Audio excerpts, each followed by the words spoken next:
दोस्तों, कोरोना होने और लक्षण उभरने के लगभग 10 दिनों तक शरीर जंग का मैदान बना होता है।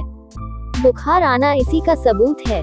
इस लड़ाई में जब हम विजेता बनकर उभरते हैं तो कुछ जख्म कुछ दिनों से लेकर कई हफ्तों तक हमें थोड़ा बहुत परेशान करते रहते हैं।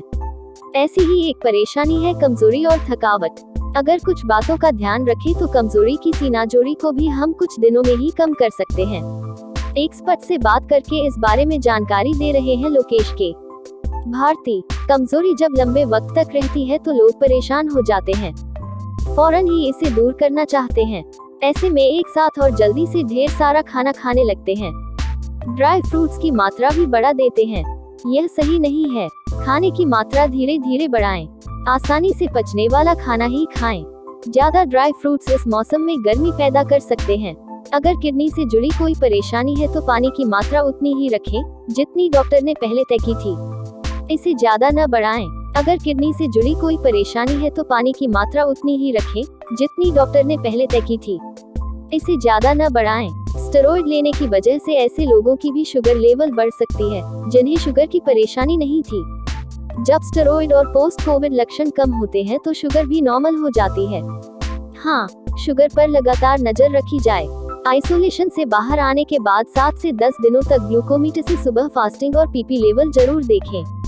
खान पान भी ऐसा रखें जिससे शुगर का स्तर नहीं बढ़े। मिठाई न लें। ज्यादा कार्बोहाइड्रेट्स, चावल, रोटी आदि से दूरी। तेल और घी कम लेना। चाय में चीनी नहीं लेना आदि। शरीर में कमजोरी की वैसे तो कई वजह हो सकती हैं। अगर कोई शख्स उपवास करता है तो उसे कमजोरी हो सकती है। अगर गर्मियों में पानी कम ले तब भी डिहाइड्रेशन की वजह से कमजोरी हो जाती है। कई दूसरी बीमारियों की वजह से जब खून की कमी होती है तो कमजोरी महसूस होती है। सामान्य बुखार होने पर भी कमजोरी हो जाती है। यहाँ तक कि ज्यादा मेहनत करने के बाद अगर हरारत की वजह से 99 फ़ारेनहाइट तक बुखार हो जाए तो कमजोरी लगती है। अभी हम जिस कमजोरी की बात कर रहे हैं वह कोरोना को मात देने के बाद की है। न इससे डरने की जरूरत है और न घबराने की। जहाँ तक इन लक्षणों की बात है तो इन्हें सही तरीके से मैनेज करना है। वैसे तो कोरोना से उभरे ज्यादातर लोगों के लक्षण 5 से 10 दिनों में ही चले जाते हैं, लेकिन चंद लोगों में ऐसे लक्षण रह सकते हैं। कोरोना के दौरान बुखार होने पर ज्यादातर लोगों को पैरासिटामोल और कुछ एंटीबायोटिक दवाएं लेनी ही पड़ती है जो अमूमन 5 दिन तक चलती है। बुखार कम न हो रहा हो तो कुछ लोगों को बाद में स्टेरॉइड्स भी देने पड़ते हैं। यह समझे कि अगर एलोपैथिक दवाओं के इफेक्ट्स की वजह से हम ठीक होते हैं तो इनके साइड इफेक्ट्स भी होते ही हैं। कई दिनों का बुखार, लगातार दवाएं आदि का सेवन और कोरोना वायरस से शरीर की लड़ाई, ये सभी मिलकर हमारे बायोलॉजिकल क्लॉक के साथ साथ भूख पर भी असर डालते हैं। इनका असर लिवर और हमारी आंतों पर भी होता है। सीधे कहें तो पूरी पाचन क्रिया पर कुछ दिनों के लिए बुरा असर पड़ता है। नतीजा यह होता है कि हमें भूख नहीं लगती। अच्छी बात यह है कि भूख न लगने का यह दौर अमूमन 5 से 7 दिनों का ही होता है। ऐसे में क्या करें? कोविड के बाद के लक्षणों में कमजोरी बहुत ज्यादा है और भूख नहीं लग रही है तो डॉक्टर से पूछकर भूख लगने वाली एंजाइम युक्त दवाओं का सेवन कर सकते हैं। एक बार भूख लगने वाली प्रक्रिया शुरू हो जाएगी तो लगातार खाना खाएंगे जिससे कमजोरी दूर हो जाएगी। दरअसल हमारी भूख को नियंत्रित करने का जिम्मा दिमाग में मौजूद हाइपोथैलेमस पर है और इसे कुछ चीजें अच्छी लगती हैं। बस इसका ध्यान रखना है। क्या खाएं? मन को जो भाए वो खाएं। ध्यान सिर्फ यह रखना है कि वह सेहत को नुकसान पहुंचाने वाला न हो। बाजार से खरीदी गई तैयार खाने की चीजों से परहेज करें, जैसे पैक नमकीन, मिठाई आदि। ज्यादा तेल मसाले वाली चीजें न खाएं। फ्रिज के पानी से दूरी बनाकर रखें। गर्मी का समय है, ऐसे में 1 गिलास बेल का शरबत ले सकते हैं। यह पेट के लिए अच्छा है और भूख भी जगाता है। शिकंजी पीना अच्छा लगता हो तो सामान्य पानी या मटके के पानी में बनाकर पिएं। अजवाइन का सेवन करें। चाहे तो 1 चम्मच अजवाइन को 1 चुटकी काला नमक के साथ मुंह में रखें और मुंह में बनने वाले रस को धीरे धीरे चूसते रहें।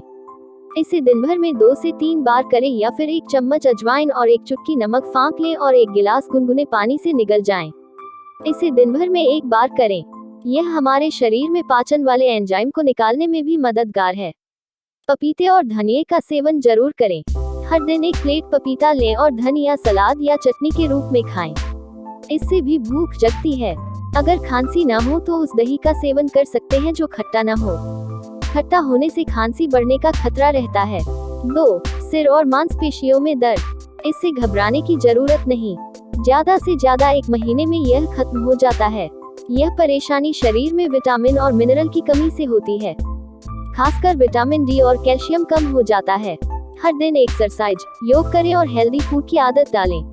कैल्शियम और विटामिन डी के लिए धूप, सुबह 8 से 12 के बीच 30 से 35 मिनट के लिए बैठें और डॉक्टर की सलाह से सप्लीमेंट्स जरूर लें। 3. नींद न आना और बेचैनी। ऐसी परेशानी ठीक होने के बाद 2 से 3 महीने तक रह सकती है। कोरोना के असर से कुछ लोगों की पूरी बायोलॉजिकल क्लॉक प्रभावित हो सकती है। इसका मतलब है कि उनके सोने, जागने, खाने पीने का रूटीन डिस्टर्ब हो जाता है। वे रात में जागने और दिन में सोने लगते हैं। देर रात भूख लगने लगती है। इसके लिए रात में सोने से पहले गुनगुने पानी में पैरों को 10 मिनट के लिए रखें। इससे फायदा होगा। 4. बाद में भी बुखार आना। पिछले साल जब कोरोना आया था तो ठीक होने के बाद भी बुखार के मामले कम ही आते थे, लेकिन इस बार ऐसे मामले आ रहे हैं। चूंकि इस बार गंभीर लक्षण वाले मरीजों की संख्या भी बढ़ी है और नए स्ट्रेन से लड़ना चुनौतीपूर्ण भी साबित हो रहा है। ऐसे में डॉक्टर की सलाह जरूर लें। अगर वह टेस्ट कराने के लिए कहते हैं तो कराएं ताकि बुखार आने की वजह पता लगाया जा सके।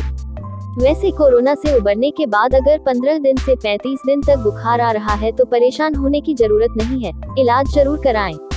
कई बार CRP और D-डाइमर टेस्ट में रिपोर्ट सामान्य होने के बाद भी सूजन मौजूद हो सकती है। इस वजह से भी बुखार आ सकता है। 5. कमजोरी। कोविड से उबरने के बाद जो लक्षण सबसे ज्यादा और लंबे समय तक देखे जाता है वह है कमजोरी। इसकी बड़ी वजह खून और प्लेटलेट्स की कमी हो सकती है। इस कमजोरी की शुरुआत बुखार आने के साथ ही शुरू हो जाती है। फिर जैसे जैसे दिन गुजरते हैं कमजोरी भी बढ़ती जाती है। कमजोरी तब बहुत बढ़ जाती है जब ऑक्सीजन सैचुरेशन कम हो गया हो और साथ में दवा की हैवी डोज भी चली हो। कोरोना ठीक होने के बाद कमजोरी कितनी होगी और कब तक चलेगी, यह कई बातों पर निर्भर करता है।